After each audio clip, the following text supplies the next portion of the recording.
네, 주택임대차보호법 계속해서 우선변제권부터 살펴보도록 하겠습니다. 일단 오늘 포인트는 배당 요구의 종기일, 경락기일이니까 이거 경매가 그냥 끝나는 날이에요. 경매가 끝나는 그날까지 대항력을 계속 유지를 해야지 배당 요구 종기일까지 배당을 요구할 수 있어요. 임차인이. 두 번째, 건물과 대지 환가대금은 경매에서 나오는 매각대금, 경매대금이에요. 건물과 대지의 환가대금에서 우선변제를 받는데 여기서 중요한 거는 우리는 지금 주택만 해요. 주택, 건물 주택만 보고 있는데 대지까지, 대지에서 경매가 나오는 돈까지 우선변제를 받을 수 있다는 거. 그래서 대지만 경매돼도 우선변제 받을 수 있어요. 대지. 우리는 주택을 보고 있는 건데. 특이하죠, 그죠? 그러니까 요거 시험에 엄청 잘 나옵니다. 그런데 대지가 경매돼도 우선 변제를 받을 수 있지만 어느 경우에 처음에 대지에 저당권이 설정된 다음에 건물이 신축된 경우에 그때는 요 대지로부터의 우선 변제를 받을 수 없어요. 주의하셔야 돼. 이거 시험에 엄청 잘 나옵니다. 5번에 임차권 등기 명령 후에 임차한 임차인은 최우선 변제를 받을 수 없고요. 그 다음에 6번째가 보증금과 차임의 증액 한도는 20분의 1, 5%를 넘지 못합니다.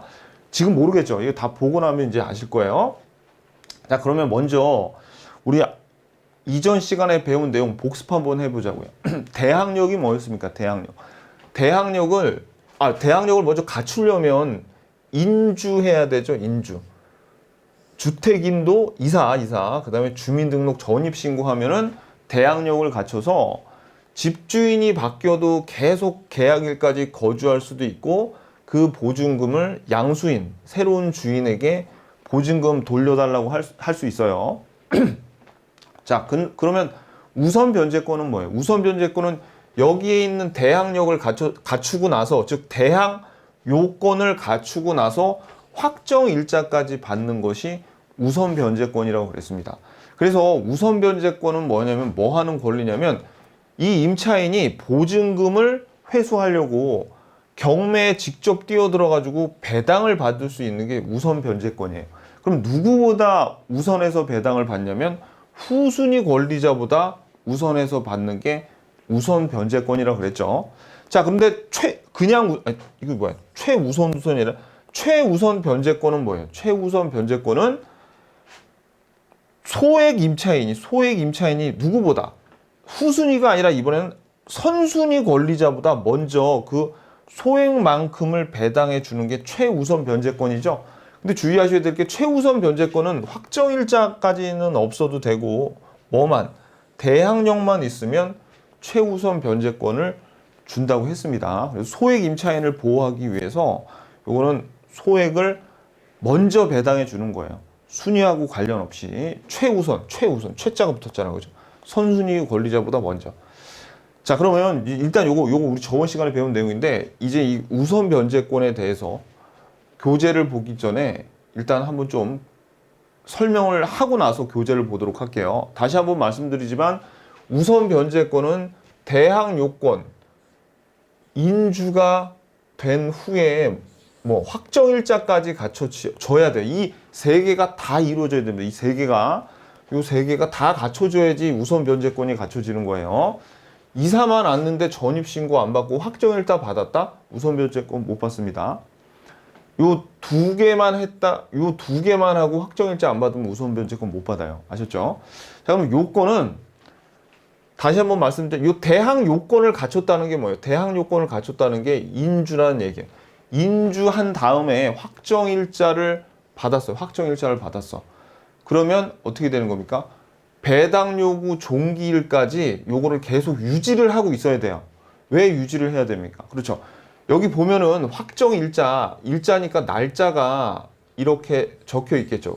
2020년 2월 1일 이런 식으로 날짜가 적혀 있는데 요게 뭐냐면 경매할 때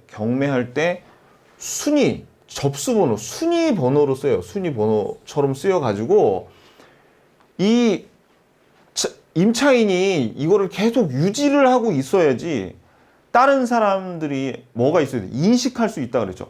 경매를 하러 들어오는 사람이 얘가 있는지 없는지를 인식을 해야 될 거 아니에요. 그러니까 어떻게 돼? 경매 끝나는 날까지 배당 요구 종기일까지 그대로 요걸 유지해야지 다른 경매에 들어오려는 사람 또는 이해관계인들이 얘를 인식할 수 있단 말이에요.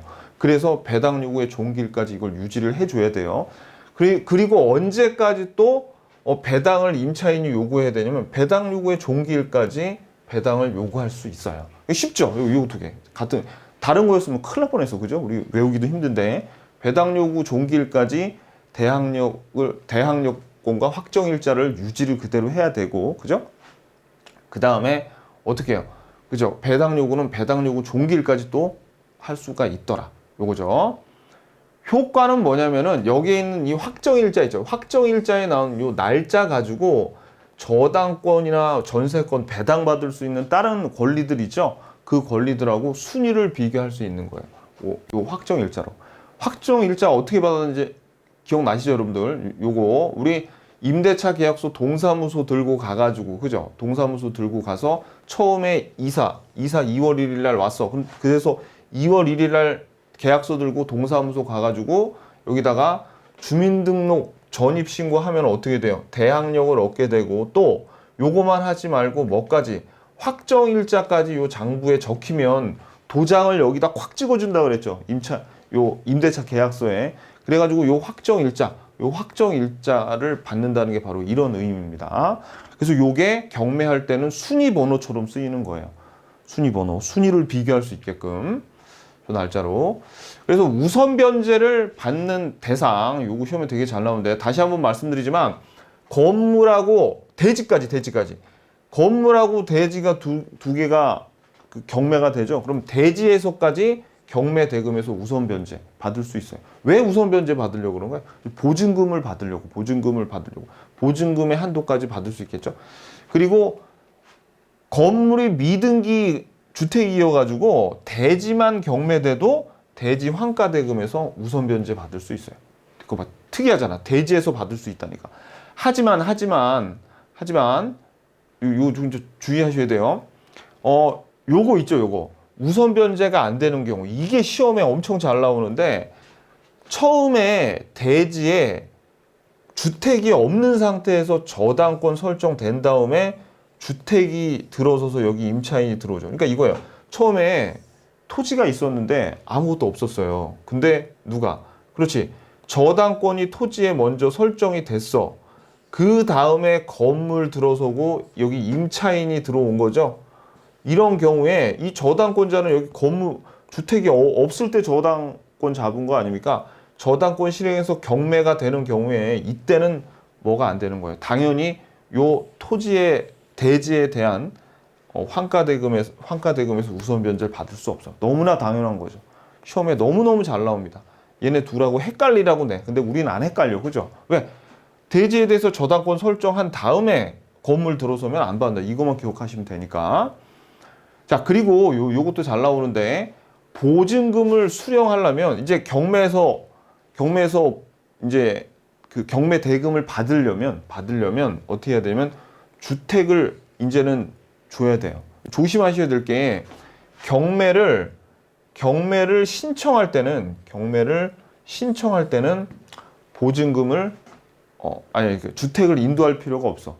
전세권에서는 경매를 신청하려면 주택을 인도해야 되거든요. 근데 우리 주임법에서는 보증금 수령할 때 주택을 인도하는 거지 경매를 신청할 때 주택을 인도한다 그러면 틀려요. 이거 조심하셔야 돼요. 이따 책에서 다시 한번 설명드릴게요. 교재 볼 때 밑줄도 치고.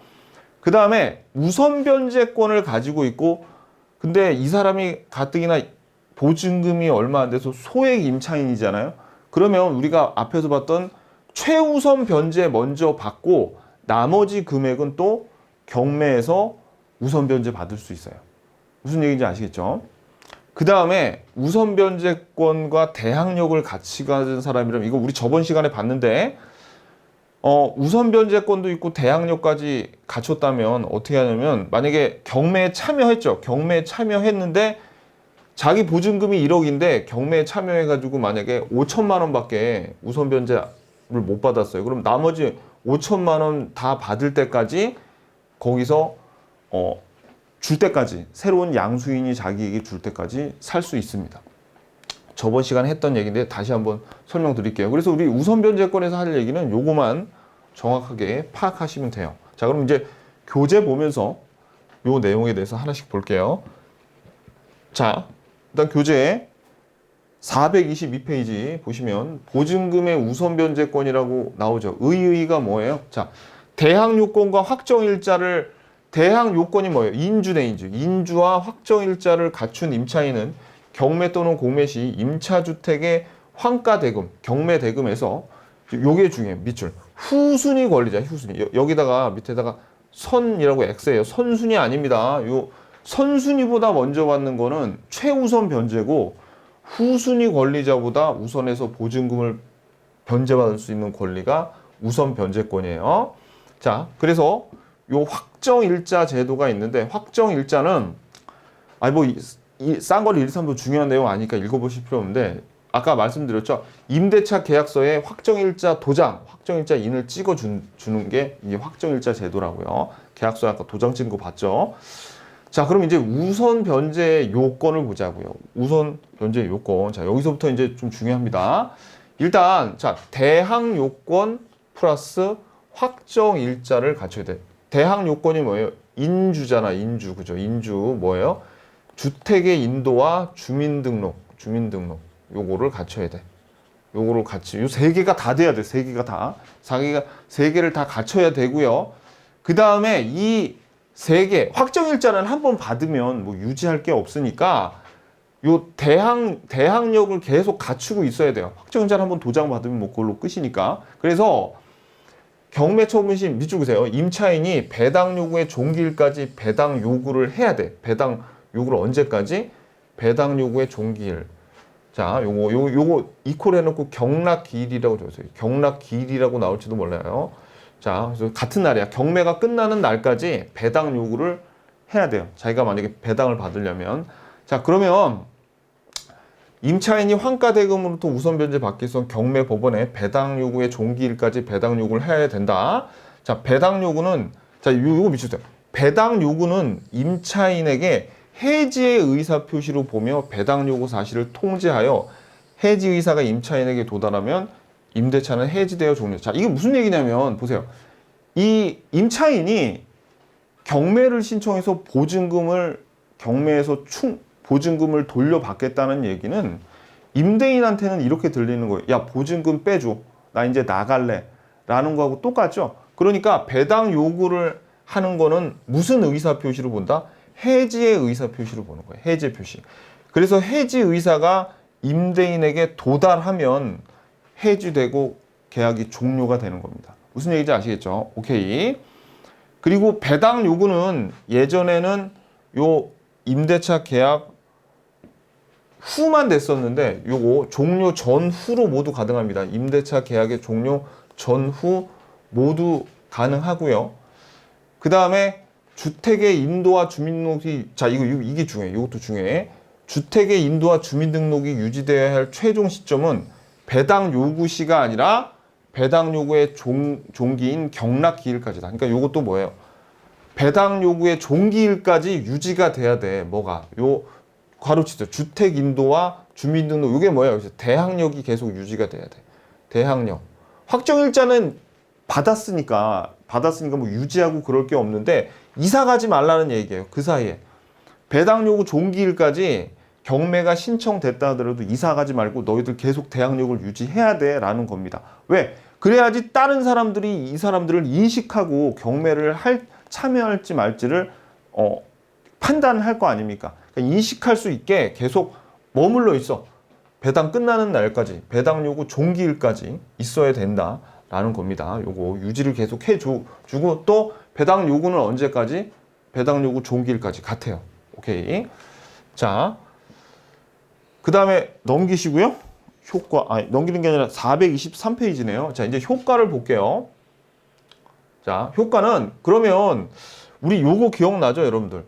대항력을 얻을 때 인주하잖아요. 인도하고 그 다음에 주민등록 인주한 다음에 그 다음에 확정일자까지 받아야지 뭐가 되는 거예요. 우선 변제권을 얻는 건데 요때 요 전입신고할 때, 요 주민등록할 때 언제부터라 그랬습니까? 요게 가령 2월 1일에 전입신고를 하게 되면 2월 2일 다음날 0시부터 대항력을 얻는 거라 그랬죠. 그래서 요거를 좀 주의하셔야 돼. 우선 변제 순위의 기준은 확정일자와 전입신고 중 늦은 것이 기준이 되어 후순위 권리자나 일반 채권자의 우선에서 변제를 판다. 무슨 얘기냐면 지금 요 이사를 왔어요. 이사 온 날 주민등록하고 확정일자를 주로 한 날에 다 하거든요. 한 날에 다 하면은 가장 늦게 효력을 얻는 게 바로 요 주민등록입니다. 왜? 요건 요 다음 날이죠.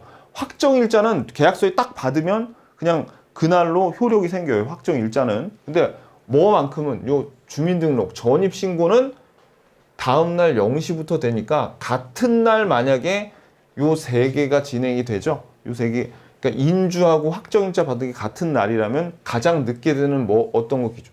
요 2월 2일 0시가 된다는 거죠. 요거. 자, 그럼 예를 들어서 한번 해볼게요. 얘가 이사를 왔어요. 이 사람이 이사를 오고 그러니까 인도를 받고 전입신고를 2월 1일 날 했대요. 전입신고 2월 1일. 그리고 확정일자를 같은 날에 확정일자를 받았으면 언제부터 우선 변제권이 생겨요? 그렇죠. 대항력이 생기는 게 요 전입신고가 2월 1일이니까 2월 2일 0시부터 대항력이 생기니까 그때 대항 요건이 갖춰지고 그때 확정일자가 2월 1일 날 됐다 하더라도 우선 변제는 언제 생긴다? 요 날 생기는 겁니다. 그래서 만약에 같은 날 저당권하고 등기가 같은 날 되더라도 요 임차인의 순위는 배당 받을 때 저당권자보다 밀리게 되는 거예요. 2월 2일 0시부터니까. 자, 그래서 요 경우에는 우선 변제의 기준일은 전입신고의 다음 날인 2월 2일 0시부터이다. 따라서 저당권자가 임차인보다 우선 배당 받겠죠. 자, 이번엔 동그라미 2번 볼게요. 확정일자는 2월 1일 날 애초에 받아놨어요. 근데 전입신고를 좀 늦게 해서 2월 10일 날 전입신고를 했답니다. 물론 이사는 왔어요. 이전에 이사는 왔고. 그러면 전입신고가 늦게 됐죠. 확정일자보다 전입신고가 늦게 됐죠. 언제 우선 변제권을 얻어요? 그렇죠. 대항력을 얻는 것도 우선 변제권을 얻는 것도 모두 다 전입신고의 다음 날인 2월 11일 날 2월 10일 0시부터 2월 11일 0시부터 우선 변제권을 획득합니다. 대항력도 이때부터 얻는 거예요. 그래서 저당권자가 2월 10일 날 확정일자를 2월 1일 날 받았다 하더라도 2월 10일 날 저당권을 등기한 저당권자보다 늦게 임차인이 받는 거예요. 그래서 저당권자가 임차인보다 우선 배당받죠. 얘가. 왜? 얘는 전입신고가 늦게 돼. 늦은 거 기준으로 하는 거예요. 늦은 거 기준으로. 자, 그 다음에 이번엔 전입신고가 2월 1일 날 먼저 애시당초 됐고요. 확정일자가 2월 10일 날 됐으면 대항력은 언제부터 얻는 겁니까? 대항력은 요 다음 날인 2월 2일 0시부터 대항력을 얻게 되고 확정일자는 그날 바로 효력이 생긴다 그랬죠? 그러니까 2월 10일 당일 날부터 요 효력이 생기는 거예요. 근데 만약에 저당권 등기가 2월 10일 날 됐으면 이제는 우선 변제권이 2월 10일 날 됐죠. 그러니까 얘네들은 뭐가 되는 거예요? 그죠? 같은 날 됐으니까 동순위의 배당을 받게 되는 겁니다. 이해 가시죠? 무슨 말인지. 오케이. 요거. 그러니까 늦게 되는 거. 인주하고 그 다음에 확정일자 3개 중에 어떻게 해요? 늦게 되는 거 이게 다 갖춰줘야지 우선 변제권이 생긴다는 말이에요. 우선 변제권이 다 갖춰줘야지. 자, 그 다음에 이제 요거 쌍가로 2번 우선 변제를 받는 대상을 볼게요. 우선 변제를 받는 대상. 자, 동그라미 1번. 주택만의 임차인이 건물과 대지를 포함한 한가대부터 우선, 자, 밑줄. 건물과, 자, 이 임차인이, 이 주택만의 임차인이라는 건 뭐냐면, 주택이 토지 위에 이렇게 서 있죠. 그죠? 그러니까, 이게 별 얘기 아닌데 여러분들 좀 혼동할까봐 좀 설명을 드리면, 자, 이 부동산이요. 여기 토지가, X 토지가 있고요. 그 다음에 여기 건물이 Y 건물, 주택이 있어요. 자, 근데 여기 토지 소유자가 A라고 합시다.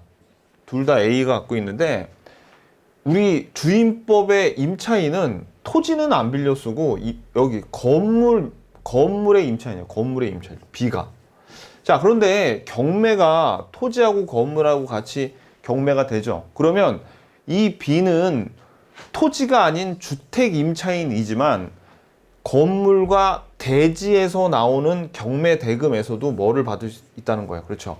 보증금을 충당할 수 있게 배당을 받을 수 있다는 얘기입니다. 건물은 당연한 거고 대지에서 나오는 그 경매 대금, 환가 대금에서도 뭐를 보증금을 충당하게 배당을 받을 수 있다는 얘기예요. 비록 주택의 임차인이지만 대지에서 나오는 것도 다 배당 받는다. 자, 그래서 여기 대지가 중요해요. 대지를 포함한 환가 대금은 우선 변제 받는다. 두 번째, 임차 주택이 미등기 과로, 미등기여도 주택임대차보호법이 적용되므로 대지만 미등기여서 이게 지금 같이 경매가 된 게 아니라 대지만 경매가 됐어요. 대지만 경매되는 경우에도 그 대지의 경매 대금에서 우선 변제권 받을 수 있다. 여기에서 배당 받을 수 있다는 얘기예요. 오케이. 중요합니다. 요거 두 개 굉장히 중요해요. 그리고 싼 거로 3번 밑줄 보증금을 수령하려면 주택을 인도해야 된다. 왜냐하면 보증금 반환하고 주택 명도 의무는 동시이행 관계예요. 얘네들은 동시이행 관계다. 그래서 보증금을 수령하려면 어떻게 해야 돼요? 그렇죠. 요 주택을 인도를 해줘야 돼요. 때문에 보증금을 수령하려는 밑줄, 보증금을 수령하려는 임차인은 주택을 인도해야 된다. 임차인의 주택명도 의무가 이거다 이 둘 중에 하나가 뭐가 선행된다 그러면 틀려요. 이 둘 중에 뭐가 하나가 선행된다 그러면 틀립니다. 그런데 여기서 조심해야 될 게 여기 시험에 어떻게 나올 수 있냐면은 경매 신청을 위에 적으세요. 여백에 경매 신청을 하려 그럴 때 요 주택을 반환해야 된다. 또는 주택 반환 또는 주택을 인도해야 된다 그러면 틀려요. 이거 조심하셔야 돼. 요거 경매 신청할 때가 아니라 뭘 받을 때 보증금 받을 때 보증금 돌려받을 때 그때 주택을 줘야 돼요. 경매 신청할 때가 아니라. 왜 이런 얘기를 했겠어요? 여러분들이 지금 아득하게 잘 기억은 안 나겠지만 우리 전세권은 경매 신청할 때는 그때는 건물을 반환해야 된다 그랬는데, 자, 이제 볼게요. 그게 두 개를 한번 비교해 보자고요. 어디냐면은 이게 어디 나오냐면, 자, 이거 왜 이래? 자, 이게 너무 작아가지고 이렇게 하면 좀 크게 보이죠? 이게 몇 페이지냐면 거기 한번 펴보세요. 기본서 271페이지에 5번에 쌍괄호 1번에 동그라미 2번 거기 가면 요 문장이 나옵니다. 271페이지 5번에 쌍괄호 1번에 동그라미 2번. 자, 이게 그 전세권에서 나오는 내용인데 전세권은 어때요? 전세권자가 경매를 청구하려면 전세권 설정자에 대해서 전세 목적물의 인도 및 전세 목적물을 인도해야 된다. 인도 및 전세권 설정이 말소임의 이행 제공을 완료해야지 전세권 설정자는 이행 지체에 빠뜨려서 경매를 청구할 수 있다는 거예요. 이해 가시죠? 그래서 경매 신청하려면 전세권에서는 목적물을 인도해 줘야 돼. 인도. 자, 요거 그러니까 헷갈리지 마세요. 요거. 그래서 제가 아까 적어 드린 겁니다. 오케이, 됐어요. 그래서 요거랑 비교해서 알아두셔야 돼요. 비교해서 외워야지 잘 외워집니다. 비교해서 외워야지.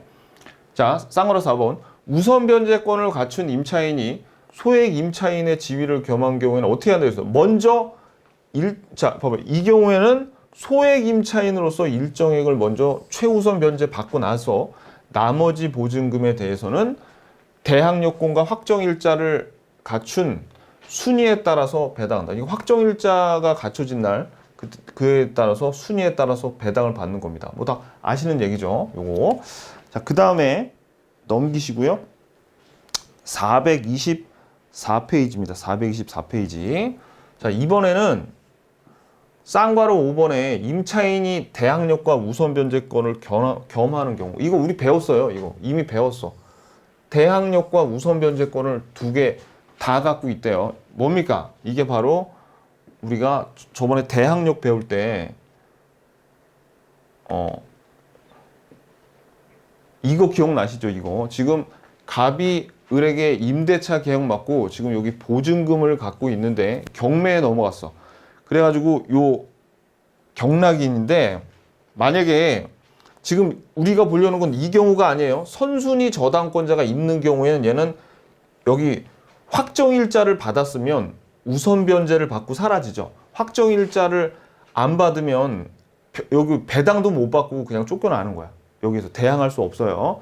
그런데 얘가 대항력까지 먼저 얻은 상태에서 그 다음에 확정일자까지 갖추면 후순위 저당권자가 이제 그 경매를 신청했겠죠. 그러면 뭐라 그랬습니까, 제가? 경매에 참여 안 하고 그냥 살 수도 있죠. 이거는 뭐에 의한 거예요? 이 대항력에 의해서 대항력이 있으니까 경매 참여 안 하고 그냥 살다가 계약이 종료되면 병한테 보증금 달라고 할 수 있습니다. 저번 시간에 배웠던 내용이에요.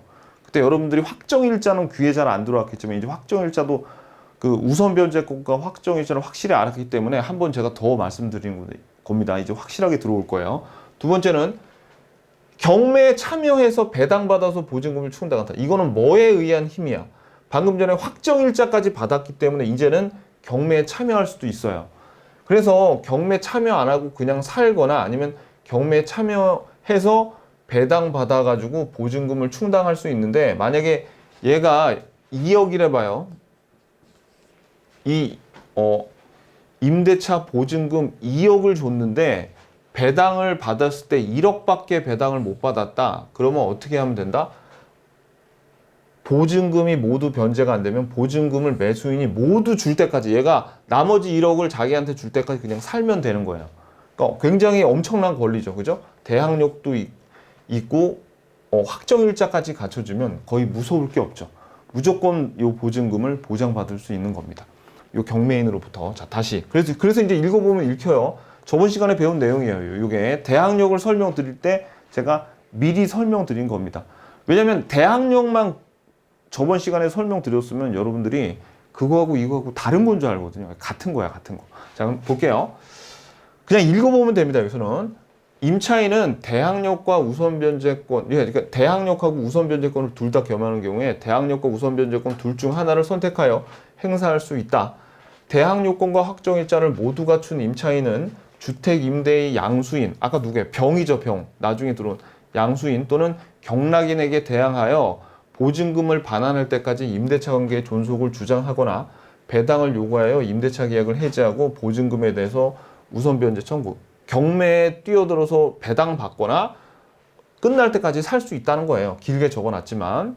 그래서 임차인이 우선 변제권을 선택해서 보증금 전액에 대해서 배당 요구를 하였는데 보증금, 요건 미치고 있어요. 보증금 전액을 배당받지 못한 경우에는 잔액을 경락인에게 대항해서 반환대까지 대항할 수, 반환받을 때까지 살 수 있다는 거예요. 그냥 거기서 계속. 오케이. 자, 그래서 요거 꼭 알아두셔야 됩니다. 요 겸하는 경우에는 어떻게? 자, 요것도 밑줄. 첫 번째 줄만 밑줄 그시면 요거는 그냥 나머지는 읽어보시면 아니까. 둘 중에 하나를 할 수 있어. 선택할 수 있고, 만약에 배당을 못 받은 경우에 전액을 배당 못 받으면은 전액 배당을 받을 때까지 계속 대항할 수 있다. 살 수 있다는 겁니다. 오케이. 자, 그런데 5번에 우선 변제권이 인정되지 않는 경우 별표. 이게 너무너무 중요하죠. 쌍괄호 1번. 밑줄 대지에 관한 저당권 설정 후 별표. 후에 건물이 신축되면 그죠? 대지의 환가 대금에서 우선 변제를 받을 권리가 없다. 저당권 설정 당시에 건물이 존재해야지 대지에 대해서 환가 대금에서 우선 변제 받을 수 있어요.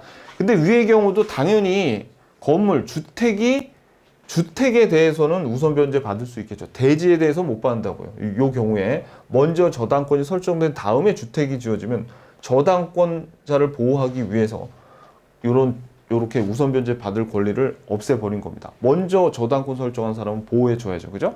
자, 그 다음에 쌍괄호 6번에, 아니, 요 6번에 보증금 반환 채권을 양수한 금융기관이라고 나와 있는데, 요 보세요. 얘는 원칙은, 자, 이거 있잖아요. 이게 무슨 얘기냐면, 일단 줄부터 긋고 보자고요. 원칙은 대항력 있는 주택 임대권과 분리하여 보증금 반환 채권을 양수한 자는, 여기서 포인트는 여러분들이 임차권과 분리란 말을 잘 봐요. 분리해서 보증금 반환 채권만을 양수한, 요런 표현 나왔어요. 요런 표현 나왔어요. 양수한 자는 우선 변제권자의 지위에서 배당 요구를 할 수 없어요. 이게 원칙이야.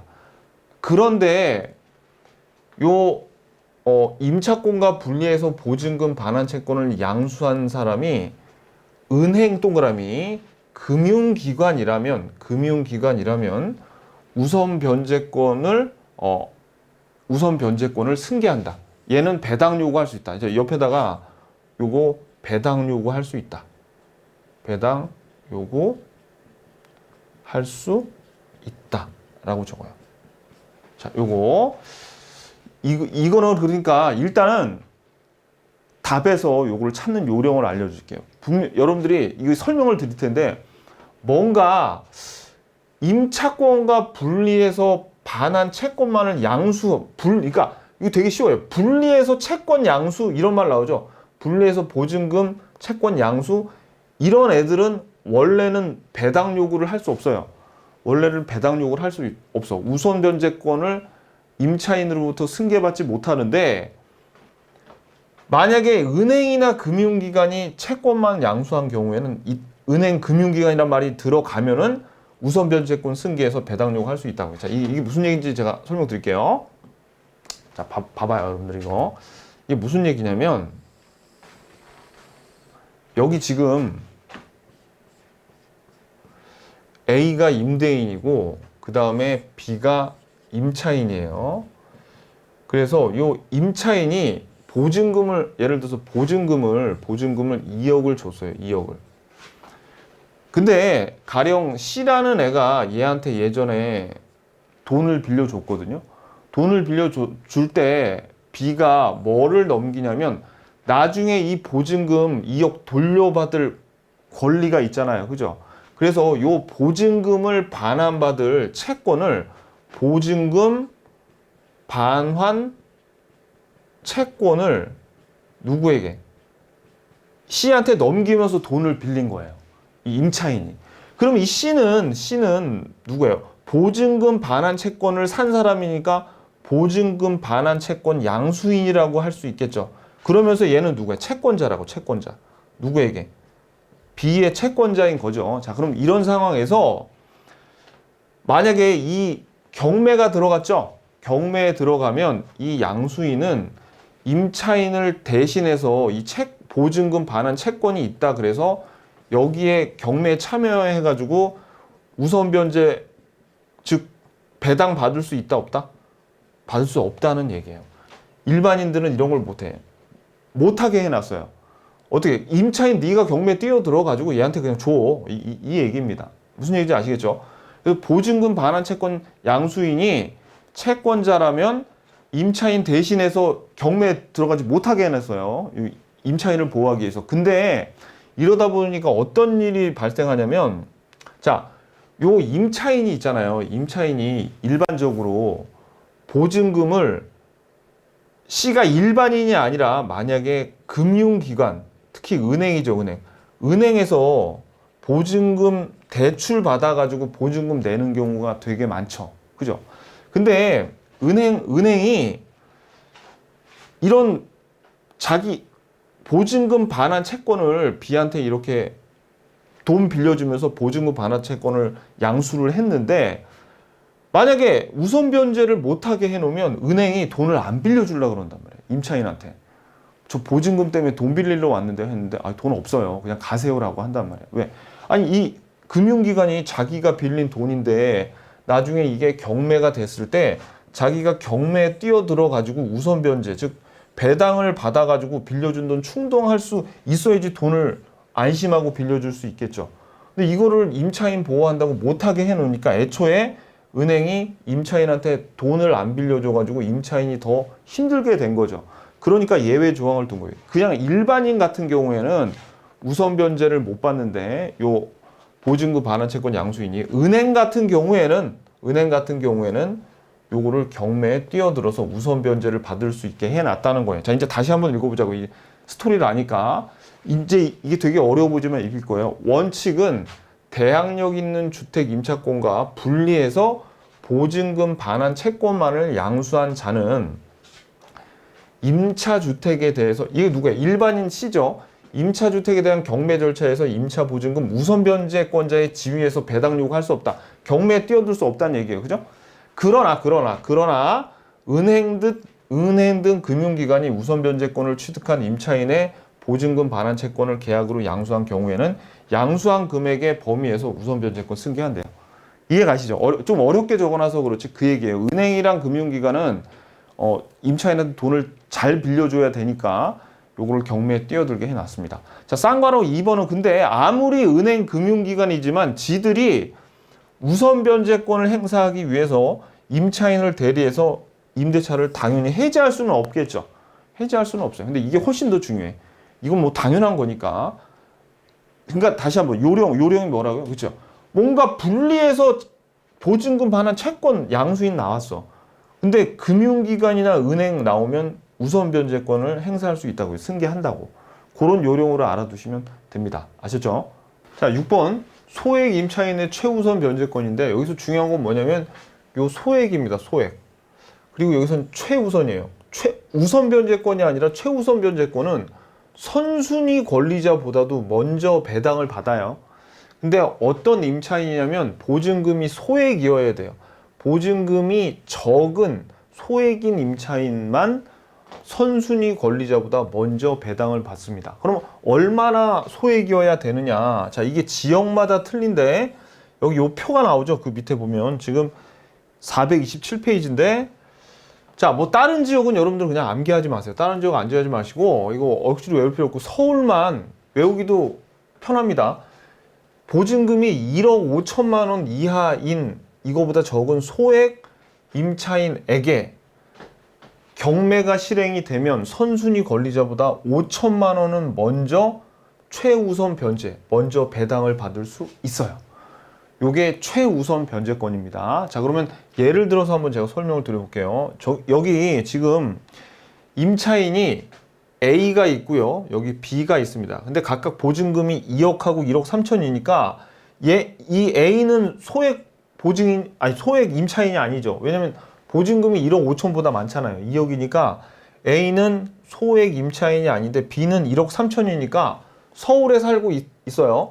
1억 5천 이하니까 얘는 소액 임차인이죠. 그죠? 자, 그런데 만약에 여기에 선순위자가 이렇게 저당권자가 1순위가 있습니다. 그리고 경매를 했더니 얼마에 낙찰이 됐냐면 3억, 배당액이 3억이에요. 총 배당액이.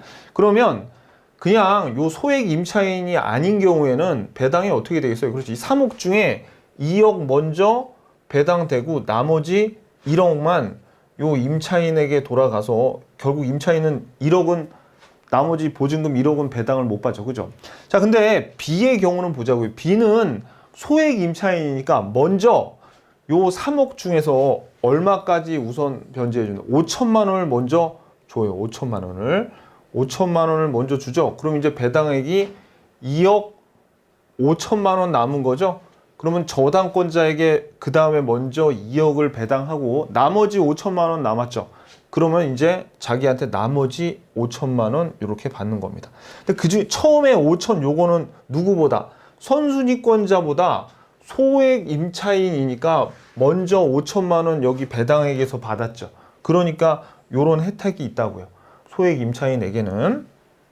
자, 요렇게 배당을 합니다. 자, 그럼 다시 이제 교재로 돌아가자고요. 자, 여기 뭐 읽어보면 말소 기준 권리 그러니까 저당권보다 방금 전에 우리가 봤죠. 저당권 다음에 후순위 임차권은 경매로 소멸되며 배당액도 저당권보다 후순인데 소액 임차인에게 보증금은 생존 수단이에요. 그래서 어떻게 해요? 자, 후순위, 자, 여기 밑줄. 후순위더라도 선순위 권리자보다 먼저 일정 금액을 받을 수 있게. 여기 동그라미. 선순위 권리자보다도 먼저 일정 금액 배당을 받으니까 최우선 변제라고. 최우선 변제. 자, 그리고, 네, 요것도 좀 알아두셔야 돼요. 근데 이게 언제나 무한대로 가능한 게 아니라, 예를 들어서 소액 임차인이 뭐 여러 명이 올 수도 있어요. 여러 명이 올 수도 있는데, 보증금 중 일정액의 범위와 기준은 주택가액이니까 요 경매대금의 밑줄 2분의 1을 넘지 못한다. 2분의 1을 넘지 못해요. 요 주택을 분할해서 임차하면 소액 임차인이 여러 명 생길 수가 있기 때문에 여기서 그런 거를 대비해서 2분의 1을 넘지 못하게 만들었어요. 자, 무슨 얘기냐? 한번 보세요. 자, 예를 들어서 여기 1순위 저당권자가 5천만 원으로 들어왔고 그 다음에 임차인이 보증금 1억으로 들어왔어요. 그러면 얘 보증금 1억이니까 1억 5천만 원 이하죠. 보증금이. 그러니까 얘도 소액 임차인이야. 소액 임차인. 그래서 경매가 실행이 됐는데 주택 가액이 8천만 원이죠. 8천만 원일 때 원래대로 했으면 어떻게 되면 먼저 5천만 원 받고 나머지 3천만 원을 받아야 되는데 그렇지 않다는 얘기야. 어디까지? 그렇죠. 여기 경매 대금 주택 가액 중에서 절반을 넘지 못해. 그러니까 5천만 원을 받는 것이 아니라 얼마를 받는 거야? 요 8천만 원 중에서 5천만 원이 아니라 4천만 원만 받게 했어요. 왜? 선순위 저당권자도 좀 보호를 해줘야 될 거 아닙니까? 그래서 얘가 원래대로 하면 3천만 원밖에 못 받았겠지만 주택 가액의 2분의 1을 넘기지 못하니까 그나마 1천만 원 더 챙긴 4천만 원이라도 챙기게 된 겁니다. 아셨죠? 여기 있는 낙찰 금액의 2분의 1을 넘기지 못해요. 근데 만약에 특히 주택을 임차인들이 이렇게 분할해서 들어올 수 임차인들이 여러 명 되면 소액 임차인이 여러 명 생기거든요. 그래서 나이롱 임차인이 들어올 수도 있어요. 소위. 그래가지고 이걸 못하게 해놓기 위해서 요런 제도도 마련한 겁니다. 왜냐면 선순위 권리자들도 보호해주기 위해서 2분의 1을 넘기면 안 돼요. 자, 그래서 다시 2분의 1을 넘기도 아까 미수쳤죠? 여기서 주택가액은 집행비용을 공제한 배당 금액이에요. 그냥 자, 오케이. 그 다음에 최우선 변제의 요건은 자, 먼저 소액이어야 돼. 먼저 보증금이 이거 매년 바뀝니다. 매년 바뀌어. 그래서 또 바뀔지도 몰라요. 우리 시험 보기 전에. 그러면 또 제가 개정사항을 올리겠는데 거의 매년 바뀌다시피 해요. 그래서 요거 서울시만 알아두시라는 거. 그 다음에 뭐에 넣으면 자, 요거 중요해요. 요거 대항 요건만 갖추면 대항 요건 뭐예요? 인주죠, 인주. 인주만 갖춰지면 되지. 옆에다가 적으세요. 확정일자라고 적고 확정일자 X. 확정일자 여기 확정일자는 그 요건이 아니라고.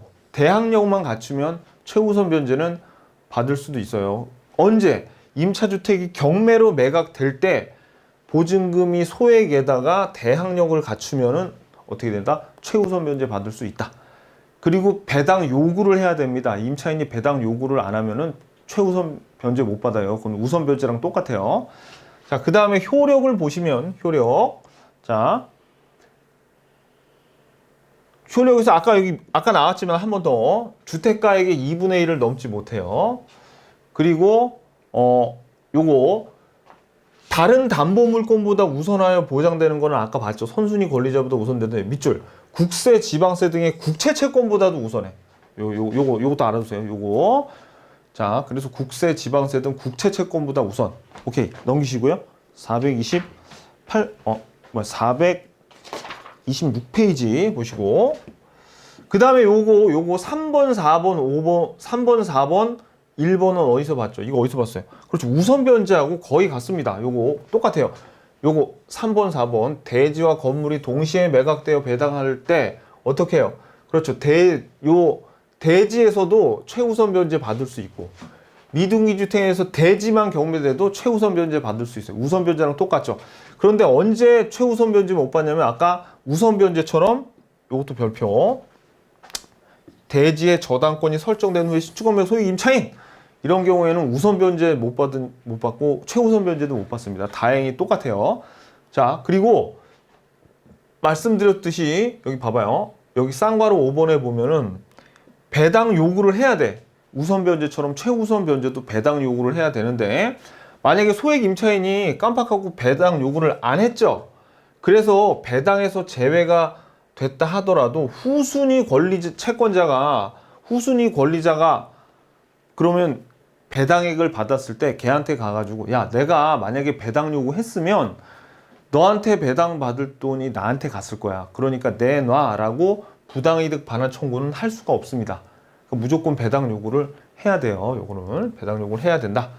안 되는, 근데 배당 요구를 안 해도 주는 경우가 있어요. 그거를 좀 볼게요. 그거는 조금 이따가 나올 텐데. 자, 최우선 변제 인정되지 않은 경우 쌍괄호 1번이 잘 나와요. 여기서도 이게 중요해요. 아까 봤듯이 우선 변제에서도 이게 가장 중요하지만 최우선 변제도 안 되더라는 거. 그 다음에 위장 전입해가지고 소위 나이롱 임차인들 있죠. 그죠? 이 소액 변제는 나중에 들어오더라도 어떻게 돼요? 그렇죠. 요 최우선 변제를 받을 수 있으니까 위장 전입으로 채권 회수 목적으로 하는 나이롱 임차인들은 당연히 안 주겠죠. 요거. 근데 요거 별표. 요게 중요해요. 임차권 등기 명령. 이따 방금 뒤에 나올 겁니다. 임차권 등기 명령으로 임차권 등기가 된 주택 그 후에 임차인 안 돼. 임차권 등기 명령이 뭐냐면 임대인이 보증금을 임차인한테 안 돌려주는 거예요. 계약이 끝나서. 그래가지고 할 수 없이 임차인이 보증금 안 돌려주니까 임차권 등기 명령으로 일단 등기하고 다른 데로 이사 가는 그런 등기거든요. 근데 이런 등기가 된 다음에 다른 새로운 임차인이 여기 들어오죠? 그러면 어떻게 돼요? 그러면 그 임차인에게는 최우선 변제권이 인정이 되지 않습니다. 왜냐하면 이 임차권 등기가 됐다는 건 여기 굉장히 좀 문제가 있다는 거예요. 보증금을 안 돌려줄 정도면 문제가 있는 주택에 임차인으로 이걸 알면서도 떡하니 들어왔다는 것은 좀 뭔가 채권 회수를 목적으로 하는 나이롱 임차인이 아닌가? 라고 의심받을 수 있기 때문에 이것도 임차권 등기 명령 이후에 임차인에게는 안 주더라라는 겁니다. 이제 뭐 볼 거냐면 임차권 등기 명령에 의한 임차권 등기 요거 살펴보겠습니다. 자, 임차권 등기 명령을 보겠는데요. 요거는 우리가 요 포인트를 좀 알아야 돼. 일단 그냥 일반적인 임차권 등기하고 포인트는 요 명령이란 말이 들어간 임차권 등기하고는 완전히 다릅니다. 자, 그럼 이거 임차권 등기 명령에 의한 임차권은 어느 때 하냐면 이때요. 여기 임대인이 있잖아요. 임대인이 임차인한테 임대차 기간이 다 끝나면 뭐 돌려줘야 돼요? 보증금을 돌려줘야 되잖아. 보증금을. 근데 보증금을 만약에 안 돌려주잖아요. 보증금을 돌려주지 않으면 이 임차인이 다른 데로 이사를 가야 돼. 이사를. 근데 보통은 먼저 이사 갈 집하고 먼저 계약 맺어가지고 이사 날짜에 맞춰서 이사를 가야 되죠. 그런데 만약에 보증금을 돌려받지 못한 상태에서 임차인이 이사를 가버리면 어떤 일이 생기냐면 이 임대인이 보증금도 돌려주지 못할 정도로 좀 상태가 안 좋죠. 이러면 여기에 경매가 들어올 수도 있단 말이야. 이 건물에. 그러면 어떻게 되냐면 이 임차인이 보증금을 돌려받지 못한 상태에서 딴 데로 이사를 가버리면 이사 가면 어떻게 된다 그랬어요? 그렇죠. 대항력과 그 다음에 우선 변제권이 소멸되게 되죠. 그렇기 때문에 얘같이 이렇게 언제 경매가 들어올지 모르는 이런 상황에서 이 임차인이 보증금을 돌려받지 못해서 뭐를 하기 위해서 대항력과 우선 변제권을 유지하기 위해서 임차권 등기를 해달라고 법원에 신청을 한단 말이에요. 그럼 법원이 명령을 해서 임차권 등기를 해줘요. 그러면 임차권 등기가 된 상태에서 이사 가면은 뭐가 그대로 유지가 되겠어? 대항력과 우선 변제권이 유지가 되겠죠. 그런 목적으로 하는 겁니다. 그러면 우리가 요거를 좀 시각적으로 보자고요. 자, 일반적인 그냥 임차권 등기하고 아까 말씀드렸죠. 명령에 의한 임차권 등기하고는 완전히 틀린데, 왜냐면 일반적인 임차권 등기는 그냥 임대인하고 임차인하고 서로 임대차 계약을 맺어요. 임대차 계약을 맺고 그냥 임차인이 임대인한테 야, 나 등기도 좀 해줄래? 라고 하면 원래 임차권은 채권이기 때문에 등기를 안 하지만 이렇게 서로 계약으로 그래 알았어 내가 임차권 등기도 해줄게 이렇게 되면은 이 둘이 같이 가서 등기를 신청하게 돼요. 그러면 요 갑의 X주택의 등기 을구에 계약을 원인으로 하는 임차권 등기가 을 앞으로 이렇게 된단 말이에요. 이게 그냥 일반적인 임차권 등기예요. 그런데 명령에 의한 임차권 등기는 아까 어떤 상황이라고 그랬어요? 계약 기간이 다 끝났는데 임대인이 뭐를 안 돌려줬어? 보증금을 돌려주지 않았죠. 그럼 임차인이 이사를 가게 되면 뭐 대항력과 우선변제권이 소멸되잖아요. 그러니까 대항력과 우선변제권을 유지하기 위해서 이 임차인이 어디를 그러니까 이 위에랑은 달라요. 위에는 둘이 손잡고 가가지고 등기를 신청했지만 임대인은 임대인이 만약에 임차권 등기를 안 해줄라 그래도 어떻게 그렇죠. 임차인이 법원에다가 저 보증금 못 돌려받았거든요. 그러니까 여기에다가 등기 좀 해주세요 하면 내가 반대하건 말건 보증금을 못 돌려주면 임대인이 뭐 반대하건 말건 법원에서 촉탁을 해버립니다. 명령으로 등기소에 촉탁을 해버려요. 그러면 이 법원의 명령에 의해서 이제 임차권 등기가 되는 거예요. 그러면 자 보세요. 이런 법원의 명령에 의한 임차권 등기하고 일반적인 임차권 등기하고는 차이점이 당연히 있겠죠. 뭐가 다르겠어요? 진짜 생긴 것도 틀려. 왜냐면 등기부를 들여다보면 외적으로 어떻게 보이냐면 얘네들은 등기 원인에 임대차 계약에 의한 임차권이라고 이렇게 써져 있거든요. 근데 이 명령에 의한 임차권 등기는 일반적인 임차권 등기랑 다르게 등기 원인에 법원 명령에 의한 임차권 등기야 라고 나와 있습니다. 그리고 또 하나 차이점은 이거는 그 등기법에서 굉장히 중요한 내용인데 지금 여기 명령에 의한 임차권하고 계약에 의한 임차권하고 어느 놈이 하자가 있는 거예요. 당연히 얘가 하자가 있죠. 보증금도 지금 돌려주지 못할 정도 못 받는 그런 하자가 있기 때문에 임차권을 설정한 거죠. 여기다.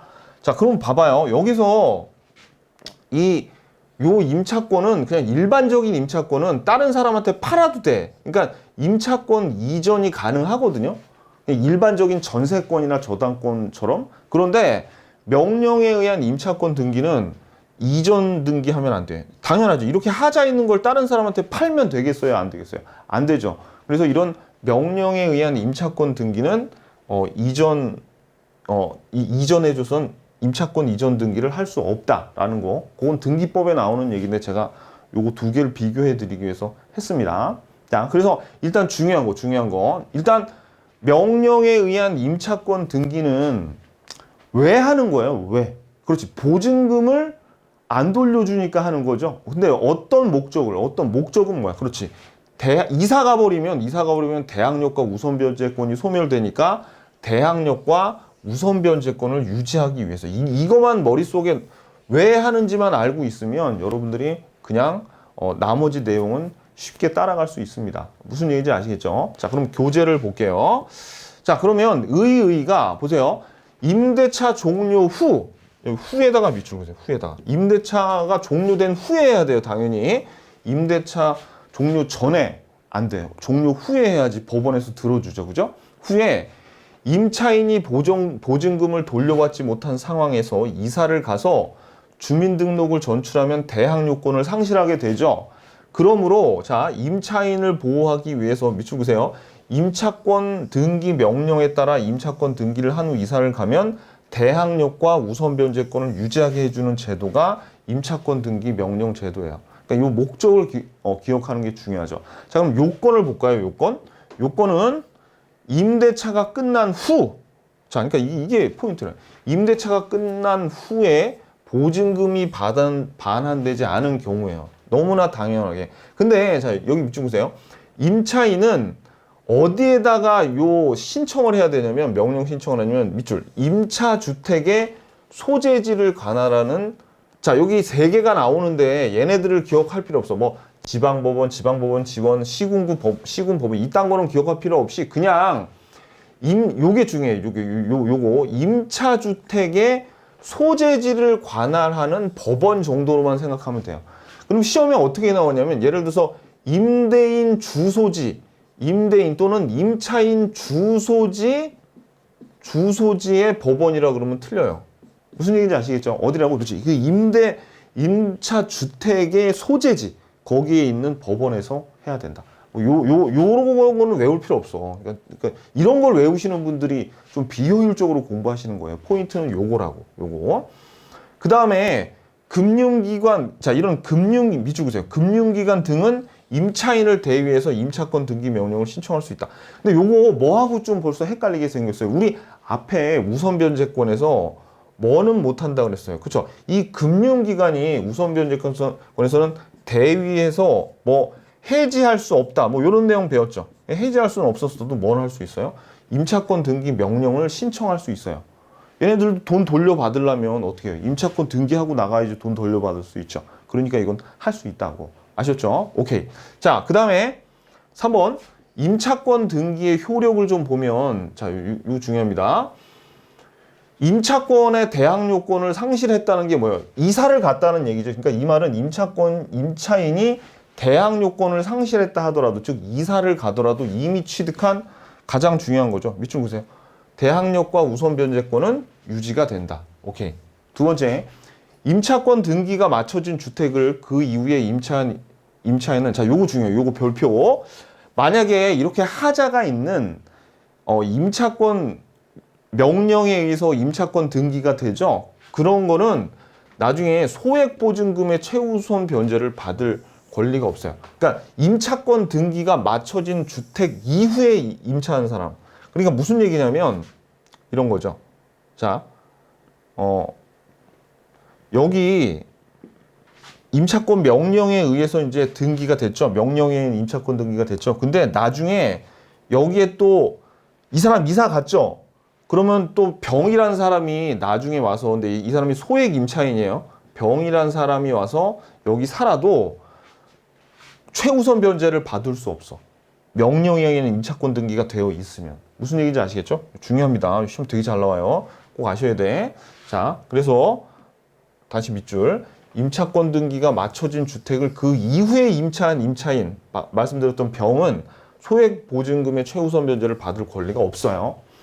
그 다음에 비용 부담은 너무나 당연하게 잘못한 게 누구예요? 임대인이 잘못했죠? 그러니까 임대인이 부담하죠. 이거 너무나 당연한 거죠. 그죠? 자, 보증금을 제때 줬어야지. 자, 그 다음에 4번 보겠습니다. 4번은 임대인이 임대차 보증금 이거 우리 동시이행 관계에서 배웠죠, 이거. 그죠?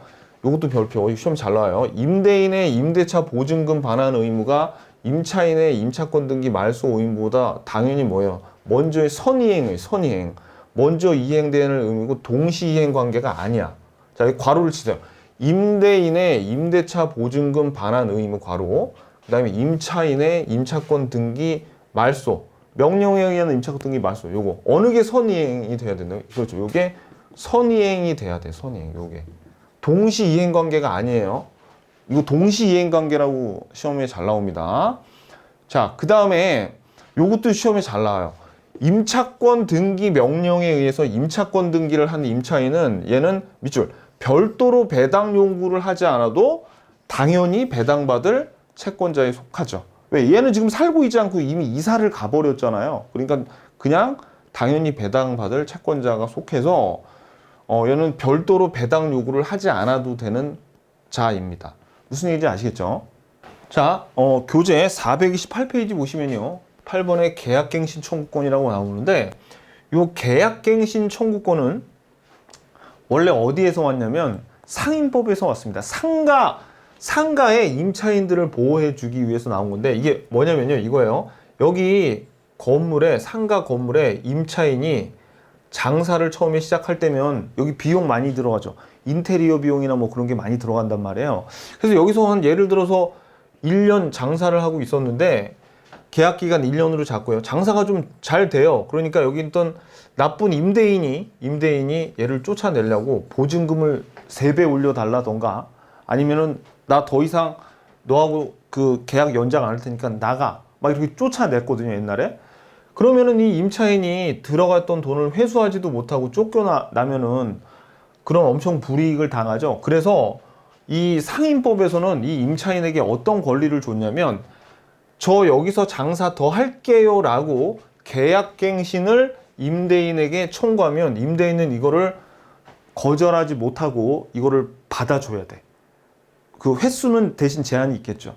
그런 법이 이 상인법에 있었는데, 이거를 주택임대차보호법에서 임대차의 주택에서의 임차인을 보호하기 위해서 요걸 갖고 왔어요. 그래서 이제 우리 주임법에서도 계약갱신 청구권이 나왔는데, 그 원리는 상인법의 계약갱신 청구권과 내용이 거의 똑같아요. 그래서 우리는 이 내용의 구체적인 내용은 우리가 상인법에서 자세히 배우고, 상인법하고 좀 다른 내용이 시험에 나올 만한 게 굉장히 중요한 게 있거든요. 그거 위주로 여기서 살펴보면 됩니다. 자, 그러면 이 계약갱신 청구권이라는 게 뭐냐면 이거예요. 처음에 임차인하고 임대인하고 2년이죠. 2년 계약을 하고 임대차 계약을 맺는데 2년이 끝나죠. 그런데 만약에 임차인이 더 살고 싶어요.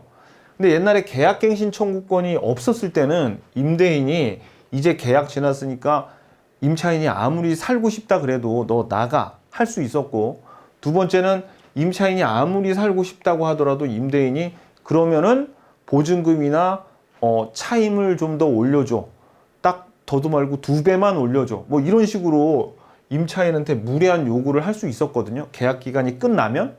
하지만 이제 이 계약갱신 청구권이 생기면 어떻게 할 수 있냐면, 이 임차인이 임대인한테 계약이 끝났죠. 그래가지고 임차인이 임대인한테 나 여기서 2년 더 살고 싶은데요? 라고 계약갱신을 임대인에게 청구하죠. 그럼 임대인은 거절하지 못해요. 어떤 정당한 사유 없이는 거절하지 못해요. 그러니까 거절하지 못하고 이거를 들어줘야 돼. 그러면 들어줄 때 이거를 그러면 2년 살고 나서 요 계약갱신 청구권 발의한 다음에 2년 더 살고 또 한 번 또 써먹는 게 아니에요. 요거는 1회만 사용할 수 있어요. 1회만. 한 번만 딱 써먹을 수 있어요. 한 번만 허용하고, 따라서 2년을 더 보장해 주는 겁니다. 그리고 이때 이 임대인은 옛날 같았으면 막 2배 올려줘, 3배 올려줘 할 수 있었는데, 계약갱신 청구권에 의해서 계약이 갱신되잖아요. 그러면 월 차임 또는 보증금의 5%밖에 못 올려요. 그러니까 20분의 1밖에 못 올리게 이렇게 딱 정해놨습니다. 아셨죠? 그래서 이 계약갱신 청구권의 내용은 뭐다? 1회에 한해서 2년의 계약갱신을 요구할 수 있어. 그러면 임대인은 그거를 거절하지 못하고 어떻게 해야 된다? 그렇죠. 요거를 아무리 월세를 많이 올려도, 보증금을 많이 올려도 20분의 1 이상은 못 올린 상태에서 요거를 승낙을 할 수밖에 없게 만들어 놨습니다. 이게 계약갱신 청구권이에요. 자, 그래서 이거 보면 계약갱신 청구권이, 임대인은 임차인이 계약갱신을 요구할 경우 정당한 사유 없이 거절하지 못하죠. 거절하지 못해요. 계약갱신을 요구할 때. 그런데 이 정당한 사유란 게 뭐냐면, 다만 다음 각 호의 어느 하나에 해당하는 경우에는 그러하지 아니하다가 물었지만, 다음 각 호의 어느 하나에 해당하는 경우에는 계약갱신을 거절할 수 있다요. 왜? 1번부터 요 8번까지가 정당한 사유이기 때문에, 여기 뭐라고 붙어 있어요? 정당한 사유 없이 거절하지 못하는데 1번부터 8번까지는 정당한 사유에 해당하니까 그런 경우에는 계약갱신을 거절할 수 있다는 얘기예요. 1번부터 8번까지. 그럼 이 1번부터 8번까지가 나오는데, 여기에서 2번하고 7번은 이따가 간략하게 소개시켜 드리겠지만 상인법에서와 동일합니다. 1번도 사실 좀 비슷해요. 뭐가 틀리냐면, 여기 임차인이 2기의 차임액을 연체했을 때는, 그때는 계약갱신을 거절할 수 있는데, 요 상인법에서는 여기 2기가 아니라 3기예요. 3기. 그리고 2번부터 7번까지는 완전히 똑같고, 요 동그라미 8번이 요게 중요해요. 요게 우리 주임법에서 특이하게 요게 들어가 있기 때문에, 그래서 요 8번은 이따가 볼 건데, 자, 그럼 요거를 먼저 표를 먼저 좀 보자고요. 자, 지금 어떤 상태냐면, 임대인의 거절 사유, 요 봐봐야 돼요. 거절 사유가 아까 얘기했죠. 임차인이 차임을 2기를 연체했어요. 그러면은 임대인은 이 계약갱신을 거절할 수 있어. 당연한 거죠. 왜냐면 얘가 약속을 이행하지 않았기 때문에. 근데 상인법에서는 2기가 아니라 3기예요. 3기. 그리고 자, 요 2번부터 7번까지는 상인법하고 똑같아. 그냥 한번 읽어볼게요. 설명 안 드리고. 이거 당연한 거야. 거짓 부정한 방법으로 임차한 경우, 합의해서 보상을 임대인이 해준 경우, 동의 없는 무단 전대에 고의 또는 중대 과실로 그 주택을 파손했어. 그리고 또는 멸실됐거나 재건축을 하는 이런 경우에는 임대인이 거절을 할 수가 있어요. 계약갱신을. 다 여러분들이 보더라도 이거는 거절할 만하죠. 그죠? 그런데 그러니까 여기는 상인법에서 이건 자세히 설명드릴게요. 그냥 이런 게 있구나 라는 거를 알아두시고, 중요한 건 요거 2기예요. 상인법은 3기인데 요거 바꿔서 낼 가능성이 있는데, 중요한 건 이거예요. 8번은 뭐냐면 계약갱신을 거절하는데 임대인이 이렇게 거절하는 겁니다. 야, 미안한데 내가 살려 그런다. 임대인이 이렇게 저 2년 더 살고 싶은데 하고 임차인이 얘기했더니 임대인이 야, 계약갱신 못 해주겠어. 왜냐면 내가 살 거야. 아니면 자기 가족도 괜찮아요. 내 아들 보러 거기 들어와서 지금 신혼인데 거기서 살게 해줘야 돼 라고 자기가 산대요. 그러면 자기 물건에서 자기가 산다 그러니까 임차인은 더 살고 싶어도 나가야겠죠. 그죠? 그래서 임대인이 실제로 거주하려는 경우, 그러니까 이런 8가지 임대인이 계약갱신을 거절할 수 있거든요. 근데 이 8번에 단서가 뭐가 있냐면 이런 게 있어요. 근데 이 임대인이 거짓말할 수도 있죠. 왜냐면 새로운 임차인이 나타나가지고 지금 월세 50만 원밖에 못 받아요. 저는 70만 원 드릴게요. 60만 원 드릴게요. 이렇게 해서 새로 계약할 수도 있잖아요. 그러니까 임대인이 내가 살려고 그래 라고 거짓말 해놓고 새로운 임차인 받을 수도 있잖아요. 그런 거를 방지하기 위해서 어떤 장치를 해놨냐면, 제3자에게 자기가 산다 그래 놓고 제3자에게 임대하면 손해배상을 요 이전 임차인, 계약갱신에 거절당했던 임차인 있죠? 요 임차인에게 손해배상을 해주기로 했는데, 자, 3달치의 환산 월차임, 2년치의 환산 월차임의 차액, 그리고 임차인이 입은 손해액, 요 3가지 중에 요게 특이한 게 시험에 나올 거 가능성이 큰 건 이겁니다. 큰 금액으로 배상해 줘야 돼. 보통 우리 민법에서는 작은 금액으로 배상하거든요. 근데 여기서는 큰 금액으로 배상해야 돼. 그럼 이제 이게 무슨 뜻인지 한번 먼저 살펴볼게요. 요거. 자, 이걸 실제로 이게 그리고 월차임이 아니라 환산 월차임이에요. 환산 월차임. 요것도 특이하게 환산 월차임이에요. 원래 우리 주임법에서는 그냥 월차임과 그냥 보증금을 썼는데 여기서 환산 월차임. 자, 볼게요. 계약갱신 청구권에서 이제 이런 거예요. 임차인이 지금 50만 원 받고 있었어. 50만 원. 환산 월차임 구하는 법 몰라도 돼요. 그냥 월차임인데 보증금을 어떻게 섞어가지고 좀 식을 해가지고 차임을 구하는구나. 요렇게 알면 돼. 자, 환산 월차임이 지금 50만 원이에요. 50만 원인데 임차인이 임대인한테 계약기간 끊어서 2년 더 살면 안 돼? 라고 했더니 임대인이 미안해, 안 돼. 계약갱신 청구권을 행사했는데 미안해, 안 돼. 내가 살아야 돼. 라고 거절을 했어요.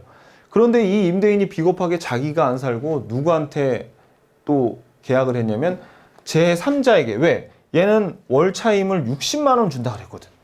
그러니까 얘한테 거짓말하고 이렇게 계약을 하고 제3자가 살았어요. 그럴 때 이 임차인은 누구한테? 임대인한테 손해배상을 청구할 수 있다고. 손해배상은 어떤 식으로 청구하는지. 첫 번째, 요 3개 중에 큰 건데, 하나는 3달치의 환산 원차임이니까 요 아까 50만 원 냈었죠? 요거 곱하기 3이니까 요거 150만 원. 그죠? 그 다음에 2년치의 환산 월차임의 차익이란 건 뭘 얘기하냐면 요거 50만 원하고 지금 새롭게 받고 있는 60만 원하고 요 두 개의 차이가 얼마예요? 10만 원이죠? 근데 이거에 2년치니까 곱하기 24죠? 그러니까 240만 원이야. 2년치 환산 월차임의 차액 240만 원.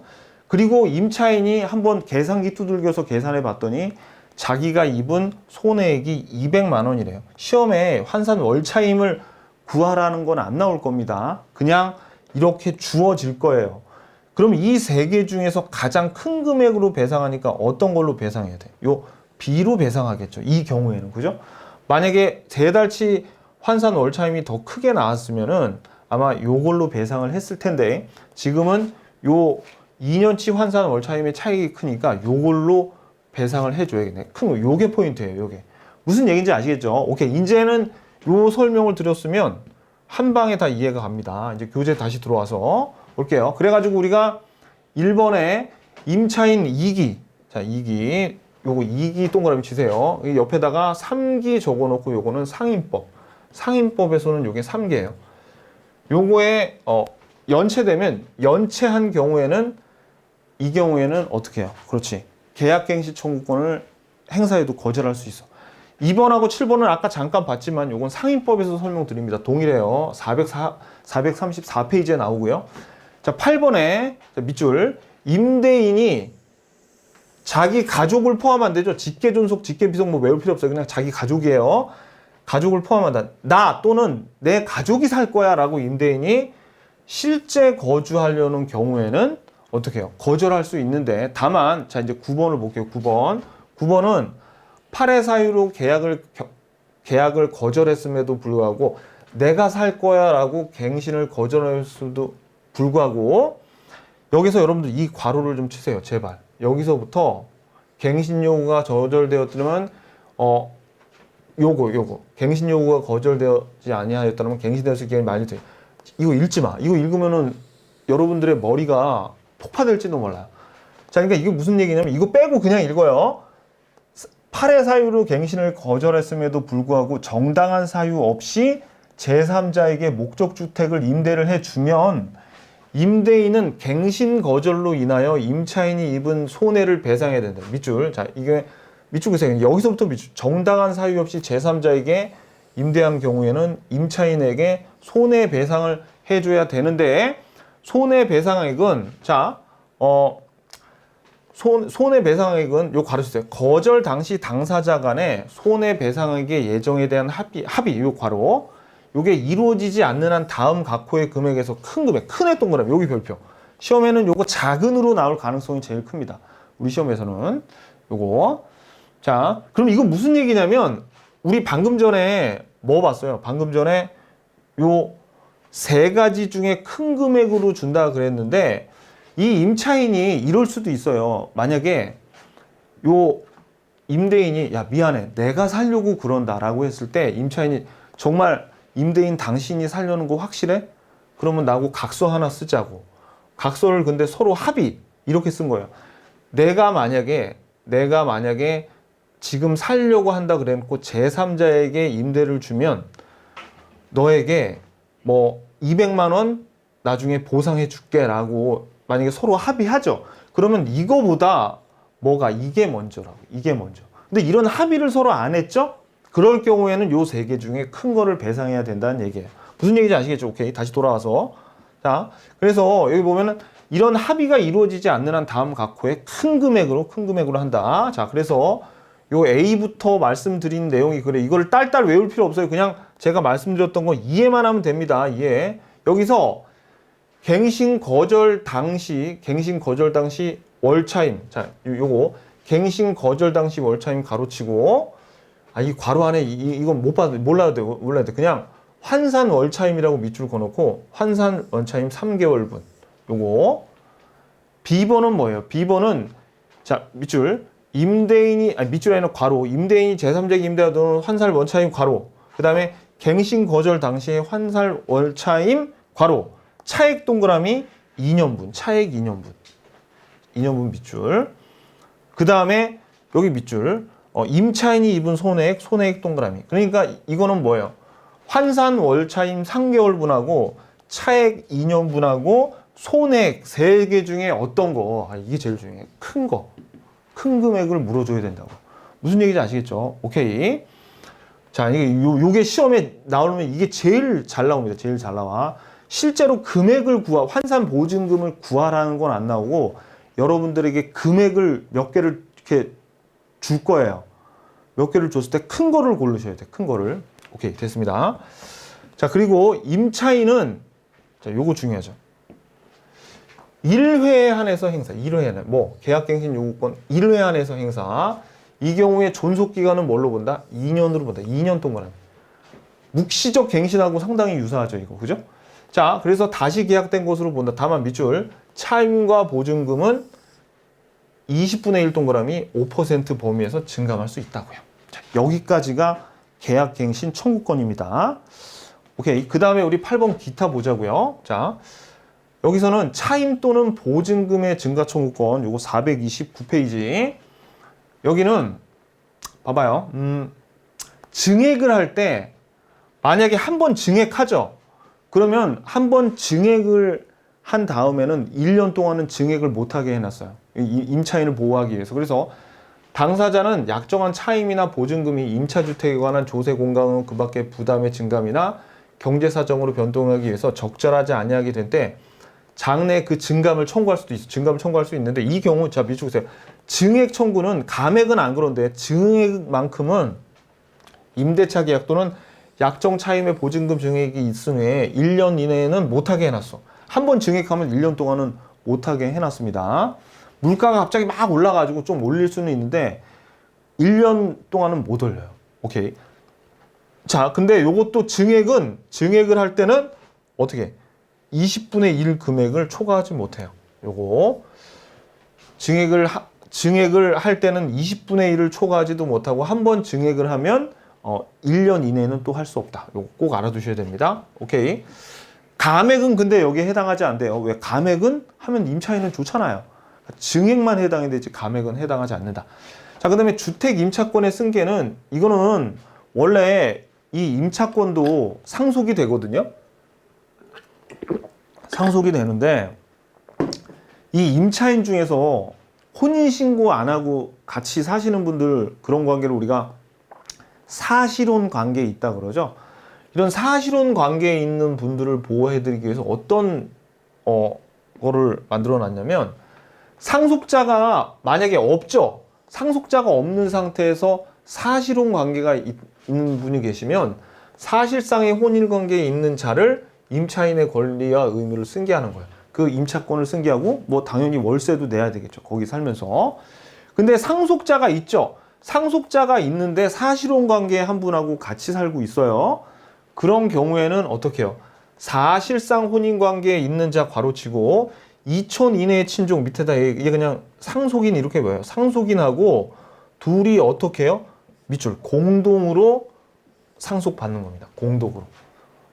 그래서 이 사실혼 관계에 있는 분을 보호하는 거예요. 왜냐면 이분들은 저기 뭐 호적에 올라가지도 못하고 그러니까 보호가 안 되잖아요. 그래서 이렇게 해놨어요. 그런데 이제 승계 대상자가 나 저기 받기 싫은데요 라고 하면 이건 참고로 알아두세요. 임차인이 사망한 후 1개월 이내에 임대인에 대해서 나 여기 상속인인데 나 그냥 상속 안 받을게요 라고 얘기할 수 있어요. 오케이. 그리고 3번은 이미 한 번 나왔던 얘기입니다. 우리가 전세권에서는 어떻게 합니까? 전세권에서는 경매를 신청하는 경우 반대 의무의 이행이나 이행의 제공의 집행 요건을 하지 않는다는 말은 요게 뭐예요? 그렇죠. 주택 인도. 주택을 인도하는 게 반대 의무 이행인데 경매를 신청하는 경우에 주택 인도를 안 해도 된다 그랬죠? 그러면 언제 주택 인도해야 돼요? 그지? 보증금 받을 때는 주택 인도해야 되지 경매를 신청할 때는 주택 인도 안 해도 돼요. 단 전세권은 근데 주택 인도 해야지 경매를 신청할 수 있었죠. 그래서 보증금 회수를 하기 위해서 집행 개시 요건을 완화해 줬다는 거예요. 전세권과 다르게 임대차 여기 뭐야? 요 임차인을 보호하기 위해서는 어떻게 해요? 경매를 신청하더라도 주택 인도를 안 하게 다만 언제 배당 받을 때 보증금 받을 때 그때 요 인도를 해줘야지. 그렇게 만들어 놓은 거예요. 임차인을 보호하기 위해서. 무슨 얘기인지 아시겠죠? 오케이, 됐습니다. 좀 내용이 좀 많이 길었죠? 자, 그래도 우리 할 거는 해야죠. 일단 핵심 체크, 핵심 예제 한번 풀어볼게요. 자, 핵심 체크 보겠습니다. 주택임대차보호법에 임대차 계약이 묵시적으로 갱신되면 그 임대차의 존속기간은 2년으로 본다. 2년으로 보죠. 맞습니다. 2번, 대항력 있는 주택임대차가 기간 만료로 종료된 상태에서 임차주택이 양도되더라도 임차인은 이 사실을 안 때로부터 상당한 기간 내에 이의제기, 누구한테 양도돼가지고, 조폭한테 양도돼가지고 얘한테 보증금 받기 무섭죠? 이의제기를 함으로써 승계되는 임대차 관계의 구속에서 벗어날 수 있다. 이게 무슨 표현이에요? 승계되는 임대차 관계의 구속에서 벗어날 수 있다는 말은 보증금을 조폭인 양수인한테 달라고 안 하고 애초에 임대인한테 보증금을 달라고 할 수도 있다라는 얘기입니다. 맞습니다. 3번 저당권이 설정된 주택을 저당권이 설정된 주택을 임차했죠. 그러면 선순위 저당권자가 있고 저당권자가 1순위가 있고 그 다음에 대항력과 이 임차인이 대항력과 가령 확정일자까지 갖췄다 그래도 2순위란 얘기예요. 임차에서 대항력을 갖춘 이상 후순위 저당권이 실행됐대. 자, 이번에 세 번째 저당권이 있는데 저당권이 실행돼서 경매가 됐더라도 요 앞에 저당권이 있으니까 얘는 대항력을 잃어버리죠. 후순위 저당권이 실행되더라도 매수인이 된 자에게 대항할 수 있는 게 아니라 대항할 수 없죠. 앞에 저당권이 있으니까. 자, 틀렸고요. 4번 주민등록의 신고는 행정청이 수리할 때죠. 도달할 때가 아니에요. 그러니까 이거 틀렸어. 자, 5번 소액 임차인은 경매 신청에 등기 전까지 임대차 계약서에 확정일자 받을 필요 없어요. 최우선 변제권을 행사할 때는 확정일자까지 필요 없고 대항력만 갖추면 됩니다. 경매 신청 등기 전까지 대항력만 갖추면 돼요. 그래서 틀렸습니다. 확정일자 받을 필요 없죠. 6번 선순위 담보권 등이 없대요. 그러면 앞에 저당권이 없는 주택에 대해 대항력권과 확정일자를 갖춘 임차인의 우선 변제권은 대지의 환가 대금에도 미치죠. 맞습니다. 자, 7번 주택에 대항력이 있는 임차권이 존재함을 알지 못하고 이를 매수한 자는 이로 인하여 계약 목적을 달성할 수 없는 경우에 한해서 매매 계약을 해지할 수 있다. 이거 어디서 많이 봤던 건데요. 매도인의 담보 책임이요. 매도인의 담보 책임에서 용익물권의 제한을 받을 경우에는 선인은 해제할 수 있었잖아요. 그죠? 맞습니다. 요거 선이잖아. 알지 못했으니까. 자, 8번 다세대 주택 나오면 요거는 뭐예요? 동호수를 정확하게 기재해야 되는데 동호수를 표시 없이 했대죠. 그러니까 어떻게 해요? 대항력 취득한다 그러면 요거는 틀렸죠. 자, 그래서 요게 핵심 예제까지 봤고요. 우리 이제 포인트 다시 한번 보자고요. 자, 배당 요구의 종기일까지 대항력을 유지하고 배당 요구의 종기일까지 배당 요구를 할 수 있다 그랬죠. 두 번째, 건물과 대지의 환가 대금에서 우선 변제 받을 수 있고 대지만 경매돼도 우선 변제 받을 수 있어요. 주택이 미등기인 경우에. 4번 대지에 근데 먼저 저당권 설정 후에 건물이 신축되면 우선 변제 받을 수 없죠.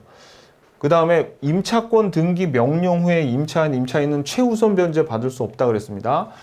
6번에 보증금과 차임의 증액한도 20분의 1이라 그랬죠. 오케이, 됐습니다. 자, 그러면 우리 이제 이 임대차 내용이 좀 많기 때문에 그럴수록 더더욱 우리 기출문제로 정리를 하셔야 돼요. 자, 좀 쉬었다가 기출문제 풀어보도록 하겠습니다.